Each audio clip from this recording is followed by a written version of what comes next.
अपनी गलतियों को मान लेना। नमस्कार, एक बार फिर से एंजल लाइव शो में आप सबों का हम हार्दिक स्वागत करते हैं। आइए आज की इस संदेश में हम अपनी गलतियों को मान लेने के विषय में बात करेंगे। क्योंकि गलती हम सब करते हैं, लेकिन अपनी गलतियों को हमें किस प्रकार से मान लेनी चाहिए, इस विषय पर बात करेंगे। और प्रियों, इस संसार में सबसे कठिन काम है अपनी गलतियों को मान लेना। बाइबल पढ़ने से हमें पता चलता है कि बहुत कम लोग थे जिन्होंने अपनी गलतियों को स्वीकार किया या अपनी गलतियों को मान लिया। तब से लेकर आज तक मनुष्यों में बदलाव नहीं आया है। और जैसे कि हम आदम और हवा के विषय में देखते हैं, उन्होंने अपनी गलती को स्वीकार नहीं किया, बल्कि उन्होंने एक दूसरे पर दोषारोपण किया। जब परमेश्वर ने आदम से यह पूछा कि जिस फल को मैंने खाने की आज्ञा नहीं दिया था, क्या तूने उसी फल को खा लिया? आदम ने स्त्री पर दोष लगा दिया। जब स्त्री से पूछा गया तो उसने सर्प पर दोष लगा दिया। और इस तरह से एक दूसरे पर दोषारोपण करना और आज्ञा का उल्लंघन करना आज हर एक मनुष्य के स्वभाव में ये पातक स्वभाव पाया जाता है। क्योंकि आदम और हवा के पास अवसर थे कि वे अपनी गलतियों को मान लेते तो कदाचित परमेश्वर से वो क्षमा प्राप्त कर सकते थे। आइए कुछ ऐसे शख्स के विषय में हम जानेंगे जिन्होंने गलती किया और किस प्रकार से अपनी गलतियों को मान लिए। और हम यह भी देखेंगे कि एक मसीही व्यक्ति को भी अपनी गलतियों को किस प्रकार से मान लेनी चाहिए। गलतियों को मानने का मतलब है गलतियों को बार बार दोहराया नहीं जाना चाहिए। यदि कोई गलती कर लेते हैं तो उन गलतियों से उनको मन फिराने की जरूरत है। और जहां तक हम देखते हैं कि जब हम मसीह के बाहर थे, अवश्य है प्रियों कि हम जब मसीह के बाहर थे तो हम चोरी करते थे, लोभ करते थे, लालच करते थे और झूठ बोलते थे, पाप व्यभिचार करते थे, डाह करते थे, ईर्ष्या रखते थे और क्रोध करते थे और झगड़ा करते थे, शराब पीते थे, नाना प्रकार की नशा करते थे। और यहां तक कि बेटा बाप से, बहू सास से, पति पत्नी से और पत्नी पति से और भाई भाई से बैर रखते थे। मतलब कि कुल मिलाकर के हमारी जो अतीत थी वो पापमय था। हम दया रहित थे, माया रहित थे और बुरी बुरी बातों के चाहने वाले थे। पर क्या वही गलती हम फिर से दोहराते रहे? मसीह बनने के बाद ऐसा नहीं है कि कोई गलती ही नहीं करेगा, लेकिन पवित्र बाइबल जिस तरह से बताती है, अतः इसलिए जो अब मसीह यीशु में है वह एक नई सृष्टि है। देखो, पुरानी बातें बीत गई है और सब बातें नई हो गई है।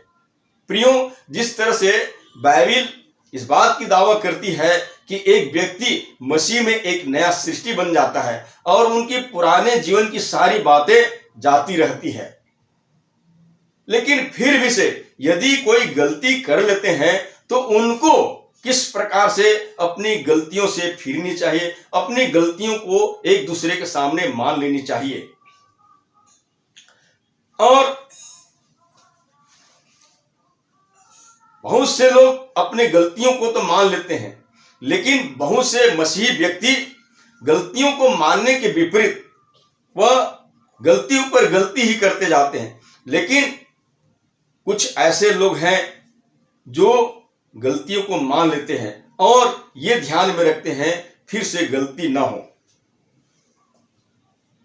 मसीही बनने के बाद ऐसा नहीं है कि कोई गलती नहीं करेगा, लेकिन इसके विपरीत वह यह कोशिश करेगा कि फिर से कोई गलती ना हो। लेकिन कोई कोई मसीह भाई बहन में देखा जाता है कि वे अपनी पापों को मानने के बजाय अपनी गलतियों को मानने से इनकार करते रहता है। लेकिन याद रखिए, आपकी गलती देखी हो या अनदेखी, आप चाहे गुप्त में करें चाहे प्रकट रूप में करें, लेकिन परमेश्वर आपके मन को जांचता है और आपके हृदय में खोजता है। और जैसे कि पवित्र बाइबल हमें बताती है, और जैसे लिखा है कि मैं यहोवा परमेश्वर मन को जांचता और हृदय को खोजता हूं, ताकि उनके कामों के अनुसार उनको प्रतिफल दूं। यिर्मयाह की किताब 17 अध्याय वचन 10। इसलिए आपका गलती चाहे कितना बड़ा क्यों न हो, लेकिन एक दूसरे के सामने अपनी गलती को स्वीकार कर लेते हैं, अपनी गलतियों को मान लेते हैं, तो आप क्षमा के योग्य बन जाते हैं। यदि पुत्र पिता के प्रति गलती करता है तो उसे भी अपने गलतियों को अपने पिता के सामने मान लेनी चाहिए। जैसे कि उड़ाऊ पुत्र के विषय में हम देखते हैं तो कितना बड़े गलती करके पिता से अलग हो जाता है, लेकिन वो किस प्रकार अपनी गलतियों को मानते हुए फिर से पिता के पास जाता है और उनकी सारी गलतियों को पिता जो है नजरअंदाज कर देता है और उसको हृदय से लगा लेता है। ठीक इसी प्रकार प्रियो, हम अपनी अपनी गलतियों को एक दूसरे के सामने मान लेते हैं तो हम उस समय क्षमा के पात्र बन जाते हैं, क्षमा के योग्य बन जाते हैं। और इसी तरह से पत्नी भी अपनी गलतियों को अपने पति के सामने मान लेती है तो उस समय वो क्षमा के योग्य बन सकती है, विश्वास योग्य बन सकती है। और जैसे कि इफिसियों के पत्री हमें बताती है, यह भेद तो बड़ा है, पर मैं यहां मसीह और कलीसिया के विषय में कहता हूं, पर तुम में से हर एक अपनी पत्नी से अपने समान प्रेम रखे और पत्नी भी अपने पति का भय माने।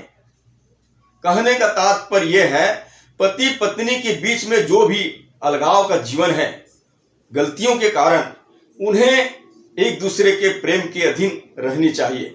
और जब एक दूसरे के प्रेम के अधीन रहती है या रहते हैं तो इससे ये साबित होता है कि उनमें से अपनी गलतियों को एक दूसरे के सामने मान लेते हैं।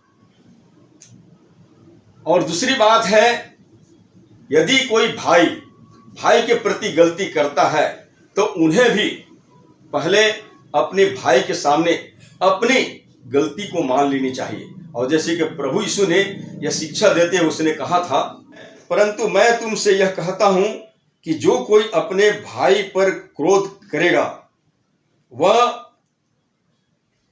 कचहरी में दंड के योग्य होगा, और जो कोई अपने भाई को निकम्मा कहेगा वह महासभा में दंड के योग्य होगा, और जो कोई कहे अरे मूर्ख, नरक की आग के दंड के योग्य होगा। इसलिए यदि तू अपने भेंट वेदी पर लाए और वहां तू स्मरण करे कि तेरे भाई के मन में तेरे लिए कुछ विरोध है, तो अपनी भेंट वही वेदी के सामने छोड़ दे और आकर पहले अपने भाई से मेल मिलाप कर और तब आकर अपनी भेंट चढ़ा। यहां पर हम देखते हैं प्रभु यीशु मसीह की शिक्षा में, प्रियो, हम अपनी आराधना में कैसो भी प्रकार के काम करें, लेकिन बाइबल हमें बताती है हमारे भाई के प्रति यदि कोई क्रोध है, विरोध है, ईर्ष्या है या किसी प्रकार का जलन है, तो पहले हम अपनी गलतियों को अपने भाई के सामने मान लें, तब जो कुछ भी हम परमेश्वर को अर्पित करते हैं वह उसके ग्रहण योग्य हो सकता है। और जैसे लिखा है, तू क्यों अपने भाई की आंख के तिनके को देखता है और अपनी आंख का लट्ठा तुझे नहीं सूझता। जब तेरी ही आंख में लट्ठा है तो तू अपने भाई से कैसे कह सकता है, ला मैं तेरी आंख से तिनका निकाल दूं। हे कपटी, पहले अपनी आंख में से लट्ठा निकाल ले, तब तू अपने भाई की आंख का तिनका भली भांति देख कर निकाल सकेगा।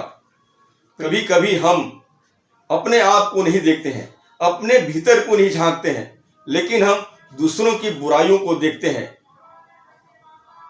लेकिन बाइबल हमें बताती है बहुत सारे बुराइयां हमारे भीतर होती है, बहुत सारी गलतियां हमारे भीतर होती है जिसको हम नहीं झांक सकते हैं। इसलिए पहले हमें अपनी आप की समीक्षा करने की जरूरत है। सबसे पहले अपनी गलतियों को जानने की जरूरत है। और यदि कोई मसीही कलीसिया के प्रति कोई गलती कर लेते हैं तो उन्हें भी कलीसिया के सामने अपनी गलतियों को मानने की आवश्यकता है, क्योंकि बाइबल हमें बताती है यदि कोई मसीही भाई बहन कलीसिया के प्रति कोई गलती कर लेते हैं तो उन्हें भी चाहिए कि वो कलीसिया के बीच अपनी गलतियों को मान लेनी चाहिए, ताकि वे कलीसिया के तमाम मसीही भाई बहनों के दृष्टिकोण में विश्वास योग्य ठहरे। क्योंकि जब वे ऐसा करते हैं तो सचमुच में उनकी बहुत सारी गलतियां क्षमा कर दिया जाता है और वो फिर से विश्वास योग्य ठहरने लगते हैं, एक दूसरे के प्रति विश्वास योग्य बन जाते हैं। लेकिन कुछ मसीही भाई बहन ऐसे भी होते हैं जो मन फिराना ही नहीं चाहते हैं और न अपनी गलतियों को स्वीकार नहीं करते हैं। बाइबल ऐसे ऐसे व्यक्तियों के विरुद्ध कठिन शब्दों का इस्तेमाल करते हुए क्या कुछ कहती है, आइए पढ़ करके जानेंगे। जैसे लिखा है, मैंने अपनी पत्री में तुम्हें लिखा है कि व्यभिचारियों की संगति न करना। यह नहीं कि तुम बिल्कुल इस जगत के व्यभिचारियों या लोभियों या अंधेर करने वालों या मूर्ति पूजकों की संगति न करो, क्योंकि इस दशा में तो तुम्हें जगत में से निकल जाना ही पड़ता है। पर मेरा कहना यह है कि यदि कोई भाई कहलाकर व्यभिचारी हो, लोभी या मूर्ति पूजक या गाली देने वाला या पियक्कड़ या अंधेर करने वाला हो तो उसकी संगति मत करना, वरन ऐसे मनुष्य के साथ खाना भी न खाना, क्योंकि मुझे बाहर वालों का न्याय करने से क्या काम? क्या तुम भीतर वालों का न्याय नहीं करते? परंतु बाहर वालों का न्याय परमेश्वर करता है। इसलिए उन कुकर्मी को अपने बीच में से निकाल दो। पहला कुरिन्थी के पत्री 5 अध्याय वचन 9 से 13 तक। प्रियो, हमें समझना होगा कि ऐसे इस प्रकार की बुरे लोगों की संगति चरित्र ही को नहीं परंतु अच्छे चरित्र को भी बिगाड़ देती है, और ये धीरे धीरे कलीसिया में पनपते जाता है और कलीसिया के लिए एक बहुत बड़े बदनामी का कारण बन जाता है।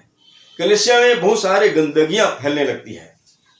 यदि कोई किसी प्रकार की गलतियां कर रहे हैं तो कलीसिया को इसके प्रति कड़ी कार्यवाही करने की जरूरत पड़ता है। और जैसे याकूब अपने पत्री में लिखता है, इसलिए तुम आपस में एक दूसरे के सामने अपने अपने पापों को मान लो। और जैसे नीति वचन का लेखक हमें सिखाती है, जो अपने अपराध छिपा रखता है उसका कार्य सफल नहीं होता है, परंतु जो उसको मान लेता है और छोड़ भी देता है तो उस पर दया किया जाएगा। प्रियों, आज समझना होगा, आपका गलती कितना बड़ा क्यों न हो, लेकिन पवित्र बाइबल हमें बताती है यदि आप अपनी गलतियों को मान लेते हैं और उसको छोड़ भी देते हैं तो आप पर दया किया जाएगा। और हमें यह हमेशा याद रखनी चाहिए कि एक मसीह का कोई भी अपराध या गलती से कलीसिया को बहुत नुकसान उठाना पड़ता है। लोग ऐसे व्यक्तियों को कुकर्मी जानकर बदनाम करते रहते हैं और कलीसिया इसी तरह से बदनाम हो जाती है। पतरस प्रेरित भी अपने पत्री में चिताते हुए कहता है, अन्य जातियों में तुम्हारा चाल चलन भला हो, ताकि जिन जिन बातों में वे तुम्हें कुकर्मी जानकर बदनाम करते हैं, वे तुम्हारे भले कामों को देखकर उन्हीं के कारण कृपा दृष्टि के दिन परमेश्वर की महिमा करें।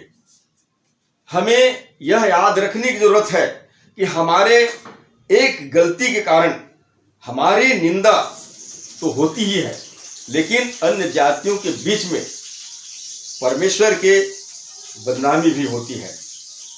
इसलिए इन मुद्दों पर कलीसिया को कड़ी कार्यवाही करने की जरूरत पड़ता है, ताकि कोई भी विश्वासी भटकने मत पाए और प्रत्येक मसीहों को भी अपनी अपनी उद्धार की चिंता करते हुए अनुशासित ढंग से जीवन जीना चाहिए।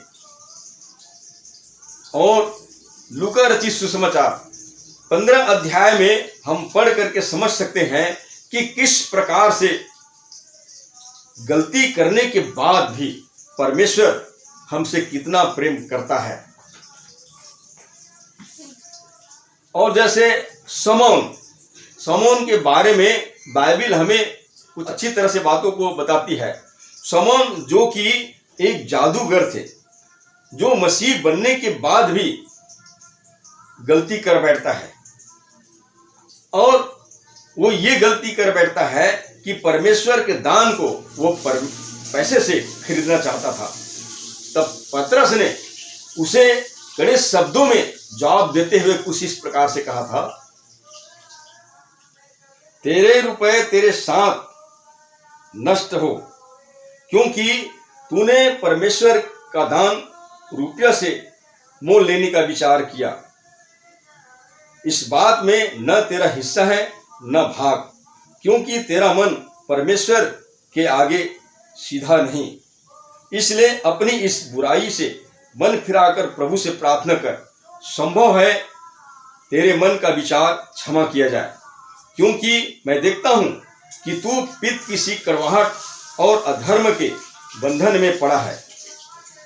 समौन ने उत्तर दिया, तुम मेरे लिए प्रभु से प्रार्थना करो कि जो बातें तुमने कही उनमें से कोई भी मुझ पर न आ पड़े। यहां पर हम देखते हैं पतरस के कहने के बाद समौन उन बातों से मन फिराया और फिर पतरस के साथ हो लिए। यहां पर हमें यही शिक्षा मिलता है कि हम भी किसी प्रकार की कोई गलतियां करते हैं तो हमें भी अपने मन को कठोर नहीं करना है, परंतु उन गलतियों से मन फिराकर फिर से प्रभु के पीछे चलने की जरूरत है। पुराने नियम में हम बिलाम के विषय में पढ़ते हैं, जो अपनी मान प्रतिष्ठा पाने के लिए परमेश्वर के विरुद्ध गलती करने जा रहा था, जिसको हम गिनती की किताब 22 अध्याय में पढ़ करके जान सकते हैं। लेकिन वहां हम देखते हैं कि परमेश्वर ने गधी के मुंह को खोलकर बिलाम की आंख को खोल देता है। यहां की घटना को हम देखते हैं, इजरायली सेना जब मिस्र से कूच करके यरदन नदी के इस किनारे मोआब देश में डेरा डाल दिया, तब मोआब के राजा बालाक को डर लगने लगा। यह जान करके इजरायलियों ने अमोरियों के साथ में क्या किया है, वो डर गए, भयभीत हो गए और उससे छुटकारा पाने के लिए उसने बिलाम की सहायता लिया। बिलाम चूंकि परमेश्वर का बंदा था भविष्यवक्ता था और वो ये चाहता था कि बिलाम आ करके इनको श्राप दे दे और हम इस पर जयवंत हो जाएं। यह सोचकर उसने अपने दूत को बहुत से अच्छी अच्छी वस्तुओं को दे करके भेज करके बिलाम को आमंत्रित करता है और बिलाम मान प्रतिष्ठा पाने के कारण वो निकल पड़ता है। लेकिन रास्ते में दाग की बारी के पास उसकी गधी सटक जाती है, गधी को बार बार मारती है। परमेश्वर उसके गधी के मुंह को खोल देता है और गधी बातें करने लगता है कि तू मुझे बार बार क्यों मारती है। बिलाम कहता है तू मेरे साथ नटखटी करता है। तब हम देखते हैं वहां पर गधी को परमेश्वर के दूत तलवार लिए हुए खड़े दिखाई देता है। इस घटना में हम देखते हैं कि परमेश्वर के दूत बिलाम को रोकना चाहता था और उससे बोला गया जिसे तू श्राप देने जा रहा है वे सब आशीष के भागी हो चुके हैं और इस तरह के तू उनको श्राप देकर नुकसान मत पहुंचा। तब हम देखते हैं बिलाम जो है अपनी गलतियों को मान लेता है और फिर जैसा वो करने जा रहे थे वैसा वो नहीं करता है। प्रियो, यहाँ भी हमें एक ऐसी शिक्षा मिलता है, कभी कभी हम अपने मान प्रतिष्ठा पाने के लिए कुछ ऐसे भी गलतियां कर लेते हैं जो सचमुच में हमारे लिए अपराध गिना जाता है। लेकिन यहाँ पर हमें समझने की जरूरत है, यहाँ पर भी हम गलती कर सकते हैं। जैसे कि बिलाम जो खुद परमेश्वर का भक्त था, परमेश्वर का जन था, परमेश्वर का चुना हुआ था, वो किस प्रकार से गलती करने जा रहे थे। लेकिन जब उसको पता चला कि वो परमेश्वर के लोगों को ही श्राप देने जा रहे थे, तब उसने अपनी गलतियों से फिर जाता है। ठीक उसी प्रकार हमें अपने भीतर को जांचने की जरूरत है और अपनी तमाम गलतियों से आज मन फिराने की जरूरत है। प्रियो, गलतियां कई प्रकार के हो सकते हैं, गलतियां किसी से भी हो सकते हैं, लेकिन गलतियां चाहे कुछ भी हो, वह अपनी गलतियों को एक दूसरे के सामने मान लेते हैं तो वो मनुष्यों के सामने में भी और परमेश्वर के सामने में भी वो क्षमा के योग्य है। हम देखते हैं आज सारे मनुष्य एक ऐसा पाप, एक ऐसा अपराध करके परमेश्वर की महिमा से अलग हो गए हैं। ये सबसे बड़ी गलतियां हैं और इन गलतियों की मौजूदगी में मनुष्य जो है जवाबदेह है। बाइबिल हमें बताती है कि सबने पाप किया और परमेश्वर की महिमा से रहित है। जी हाँ मेरे प्रिय भाई बहनों, आज समस्त मानव पाप के आक्रामक शक्ति के शिकार हो चुके हैं और पाप के दशा में वे अपना स्वयं का उद्धार नहीं कर सकता। इसलिए हम देखते हैं परमेश्वर ने मनुष्य जाति की अपराधों के निमित्त पापों के प्रायश्चित के लिए अपने इकलौता पुत्र यीशु को इस जगत में भेज दिया ताकि सचमुच में उस पर विश्वास लाने के द्वारा मनुष्य अपने पापों से क्षमा और छुटकारा पा सके। पवित्र बाइबिल हमें बताती है कि समस्त मानव पाप के आक्रामक शक्ति के शिकार हो चुके हैं और कोई दावा नहीं कर सकता कि मैंने कभी पाप ही नहीं किए हैं। इसलिए बाइबिल यह स्पष्ट दावा करती है कि सबने पाप किया है और परमेश्वर के महिमा से रहित है। इसलिए आज जरूरत है कि मनुष्य जाने अनजाने में अपने जीवन में परमेश्वर के प्रति जो कुछ भी गलतियां किए हैं, जो कुछ भी अपराध किए हैं, उन अपराधों से मन फिराकर आज यीशु मसीह के पास आने की जरूरत है। क्योंकि पवित्र बाइबिल हमें बताती है कि हमारी पाप कितना बड़ा क्यों न हो, परंतु हमारी पाप मसीह यीशु में धोए जा सकते हैं, क्षमा किए जा सकते हैं, क्योंकि यीशु मसीह ही हमारे पापों का एकमात्र प्रायश्चित है। और जैसे कि पवित्र बाइबल हमें बताती है, मैं ये बातें तुम्हें इसलिए लिखता हूं कि तुम पाप न करो, और यदि कोई पाप करे तो पिता के पास हमारा एक सहायक है, अर्थात धर्मी यीशु मसीह। वही हमारे पापों का प्रायश्चित है, और केवल हमारे ही नहीं वरन सारे जगत के पापों का भी। तो प्रियो, आज हर एक मनुष्य के पास में अवसर है कि वो अपने जीवन के रहते ही यीशु मसीह के पास आए और उनके सारे पाप क्षमा किए जाएंगे, और मसीह यीशु में उन्हें पापों की क्षमा, छुटकारा, उद्धार और अनंत जीवन निश्चित रूप से मिलेगा। सो यही उम्मीद के साथ परमेश्वर आप सबको आशीष दे। धन्यवाद।